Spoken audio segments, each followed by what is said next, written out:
Guys, ನಾನು ಇವತ್ತು ಈ ಥರ ಬಫ್ ಹಾಕೋದು ಹೇಳ್ಕೊಡ್ತಾ ಇದ್ದೇನೆ. ನೋಡಿ ತೋರಿಸ್ತೇನೆ. ಒಂದು ಈ ಬಟ್ಟೆ ಇತ್ತು, ಇದಕ್ಕೂ 4.5 ಇಂಚು ಮಾರಕ್ಕೆ ಹಾಕೋಬೇಕು. ಹಾಗೆ 4.5 ಇಂಚ್, ಹಾಗೆ 4.5 ಇಂಚ್ ಹಾಕೋಬೇಕು. ಇದನ್ನು ಚೆನ್ನಾಗಿ ಹಾಗೆ ಫೋಲ್ಡ್ ಮಾಡ್ಕೋಬೇಕು. ಫೋಲ್ಡ್ ಮಾಡಿಕೊಂಡು ಇದನ್ನು ಟೀಚ್ ಹಾಕೋಬೇಕು.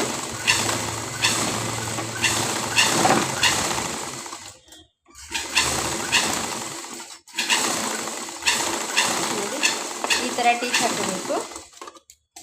ಟೀಚ್ ಹಾಕ್ಕೊಂಡು ಇದನ್ನು ಈ ಥರ ಫೋಲ್ಡ್ ಮಾಡ್ಕೋಬೇಕು. ಹಾಗೆ ಫೋಲ್ಡ್ ಮಾಡಿಕೊಂಡು ಇನ್ನೂ ಒಂದು ಟೀಚ್ ಹಾಕೋಬೇಕು. ಕಷಿಯನ್ನು ಅದರಲ್ಲಿ ಇಟ್ಕೊಂಡು ಈ ಥರ ಕಟ್ ಹಾಕೋಬೇಕು.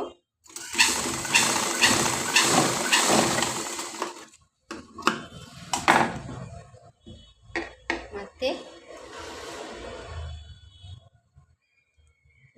ಹೀಗೆ ಇಟ್ಕೊಂಡು ಮತ್ತೆ ಇದನ್ನು ಇದರಲ್ಲಿ ಹಾಕ್ಕೋಬೇಕು.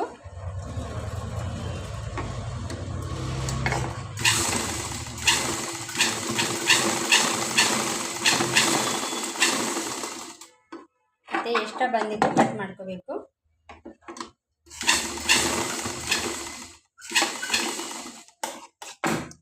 ಕಟ್ ಮಾಡಿಕೊಂಡು ಆಮೇಲೆ ಇದನ್ನು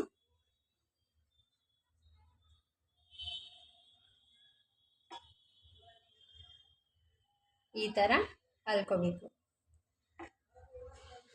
ಬಾಯ್.